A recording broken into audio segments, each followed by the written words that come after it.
ஈரோடு சூரியம்பாளையத்தில் கடன் பெற்று தருவதாக கூறி தனது பெயரில் வங்கிக் கணக்கு தொடங்கி மோசடியில் ஈடுபட்டவர் மீது நடவடிக்கை எடுக்க கோரி மாற்றுத்திறனாளி ஒருவர் புகார் அளித்துள்ளார். வங்கியில் கடன் பெற்று தருவதாக கூறி மாற்றுத்திறனாளியான சந்திரகுமார் என்பவரிடம் 50,000 ரூபாய் முன்பணத்தை பெற்ற குமார் என்பவர் ஏமாற்றியுள்ளார். தனது வங்கிக் கணக்கில் 4 லட்சம் ரூபாய் வரை பணப்பரிமாற்றம் நடைபெற்றது தெரியவந்ததை அடுத்து உரிய நடவடிக்கை எடுக்க எஸ்பி அலுவலகத்தில் சந்திரகுமார் புகார் அளித்துள்ளார். எங்கள் பேங்க்கில் எங்கள் பேர்லேயே சிம்மு வாங்கி எங்களுடைய அக்கௌண்ட்டை அவர் தனியாக யூஸ் பண்ணியிருக்காருங்க. எங்களுக்கு தெரியாது. பேங்க்லேருந்து லெட்டர் வந்ததுங்க. அந்த லெட்டர் எடுத்துகிட்டு போய் கேட்கும்போது உங்கள் பேரில் இவ்வளோ பணம் ட்ரான்ஸ்ஃபர் ஆகிருக்குது, இது எங்கேருந்து எப்படி வந்துச்சுன்னு தெரியாதுங்க, இது உடனே போய் சைபர்களில் போய் குற்றம் சொல்லுங்கன்னு சொல்லணும்னா நாங்கள் ஒரு மனு எழுதிட்டு எஸ்பி இன்றைக்கி பார்க்க வந்திருக்காங்க. திண்டிவனம் அருகே ஆலகிராமத்தில் 1000 ஆண்டுகள் பழமை வாய்ந்த பௌத்த சிற்பம், வைஷ்ணவி தேவி, கௌமாரி ஆகிய 3 சிற்பங்கள் கண்டறியப்பட்டுள்ளன.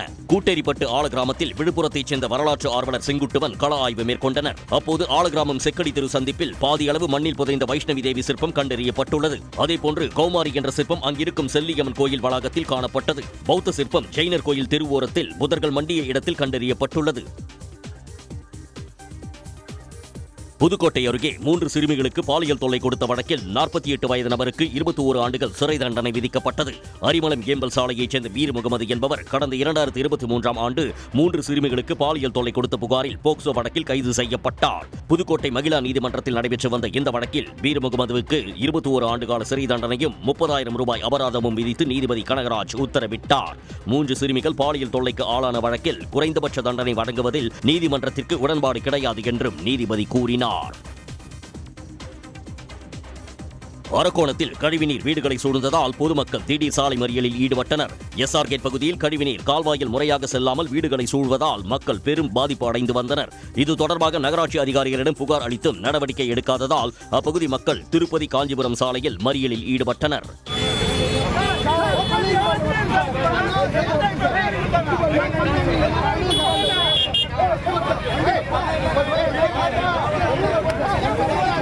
சம்பவ இடத்திற்கு வந்த போலீசார் கழிவுநீரை வெளியேற்ற நடவடிக்கை எடுப்பதாக உறுதியளித்ததை அடுத்து போராட்டம் கைவிடப்பட்டது. குமரி மாவட்டம் அதங்கோடு பகுதியில் அணுகு சாலை அமைப்பதற்கான பணிகளை கிள்ளியூர் சட்டமன்ற உறுப்பினர் தொடங்கி வைத்தார். கன்னியாகுமரி கேரளாவை இணைக்கும் 4 வழிச்சாலை திட்டத்திற்காக அதங்கோடு பகுதியில் தாமிரபரணி கரையோரம் உள்ள குடியிருப்புகள் மற்றும் வைகுண்டர்பதி கோவில் செல்லும் பாதையை மறைத்து பணிகள் நடைபெற்று வந்தன. இதற்கு எதிர்ப்பு தெரிவித்த மக்கள் 4 வழிச்சாலையை ஒட்டி அணுகு சாலை அமைக்க வலியுறுத்தி பல ஆண்டுகளாக போராட்டம் நடத்தி வந்தனர். இந்நிலையில் கிள்ளியூர் சட்டமன்ற உறுப்பினர் ராஜேஷ்குமார் முயற்சியால் அணுகு சாலை அமைக்க அனுமதி கிடைத்ததை அடுத்து பணிகளை தொடங்கி வைத்தார். இந்த சாலையை முழுவதுமாக அளவீடு செய்யப்பட்டு ஒரு 66 மீட்டர்ல இந்த நகாய்க்கு இருக்கக்கூடிய இடம் இருக்கு. அந்த இடத்துல 10 அடியில இந்த சாலை அமைப்பதாக முடிவெடுக்கப்பட்டு இந்த பணியை இன்றைக்கு நான் சட்டமன்ற உறுப்பினர் இந்த பகுதியில் தொடக்கி வைப்பதற்காக வருகின்றேன். ஸ்ரீவில்லிபுத்தூரில் காவல்துறையை கண்டித்து வழக்கறிஞர்கள் சாலை மறியலில் ஈடுபட்டனர். ஸ்ரீவில்லிபுத்தூர் மாவட்ட வழக்கறிஞர் சங்கத்தின் பொருளாளராக உள்ள வழக்கறிஞர் சதீஷ்குமார் கோட்டைப்பட்டியைச் சேர்ந்த முத்துகிருஷ்ணன் என்பவர் தன்னை பற்றியும் தன் குடும்பத்தினர் குறித்தும் சமூக வலைதளத்தில் அவதூறு கருத்து வெளியிடுவதாக புகார் அளித்தார். புகார் மீது நடவடிக்கை எடுக்க கோரி காவல் நிலையம் சென்ற சங்க செயலாளர் ஜெயராஜையும் முத்துகிருஷ்ணன் தரக்குறைவாக பேசியதால் அவரும் புகார் அளித்தார். இந்த நிலையில் 2 புகார்கள் மீதும் வழக்கு பதிவு செய்த போலீசார் முத்துகிருஷ்ணனை கைது செய்யாததை கண்டித்து மதுரை கொல்லம் தேசிய நெடுஞ்சாலையில் வழக்கறிஞர்கள் ஆர்ப்பாட்டம் நடத்தினர்.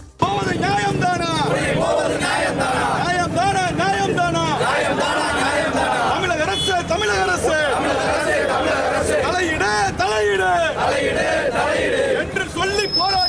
என்று சொல்லி போராட்டம் வக்கீல் சங்க போராட்டம். ஆந்திர மாநிலம் ஸ்ரீஹரிகோட்டாவில் இருந்து நவம்பர் 2ஆம் தேதி CMS-3 செயற்கைக்கோள் விண்ணில் ஏவப்படுவதால் அன்று பழவேற்காடு மீனவர்கள் கடலுக்கு மீன்பிடிக்க செல்ல தடை விதிக்கப்பட்டுள்ளது.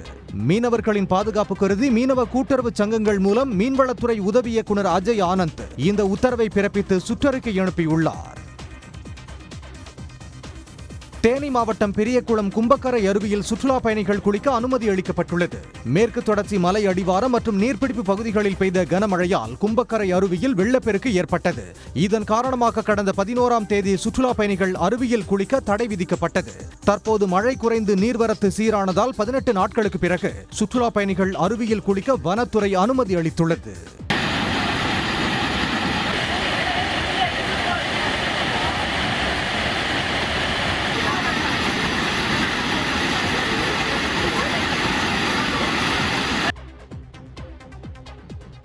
தேனி மாவட்டம் மேகமலை அருவியில் குளிக்க விதிக்கப்பட்ட தடை 12வது நாளாக நீடிக்கிறது.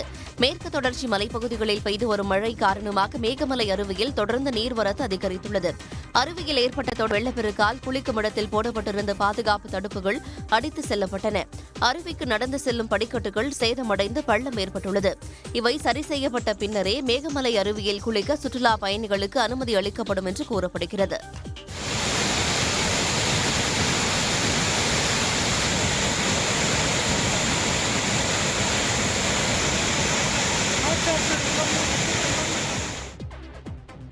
சிதம்பரம் பரங்கிப்பேட்டையில் அரசு பள்ளிக்கு கூடுதல் வகுப்பறை கட்டித்தரக் கோரி மாணவர்களுடன் பெற்றோர் போராட்டத்தில் ஈடுபட்டனர். கும்மப்பள்ளி தெருவில் உள்ள அரசு நடுநிலைப் பள்ளியில் 100க்கும் மேற்பட்ட மாணவர்கள் படித்து வருகின்றனர். இங்கு போதுமான வகுப்பறைகள் இல்லை என கூறி மாணவர்கள் மற்றும் பெற்றோர் பள்ளிக்கு அருகே காத்திருப்பு போராட்டத்தில் ஈடுபட்டனர். தகவல் அறிந்து வந்த அதிகாரிகள் பேச்சுவார்த்தை நடத்தியதை அடுத்து அனைவரும் கலைந்து சென்றனர். உடனுக்குடன் செய்திகளை தெரிந்து கொள்ள சன் நியூஸ் பெல் ஐகானை கிளிக் பண்ணுங்க.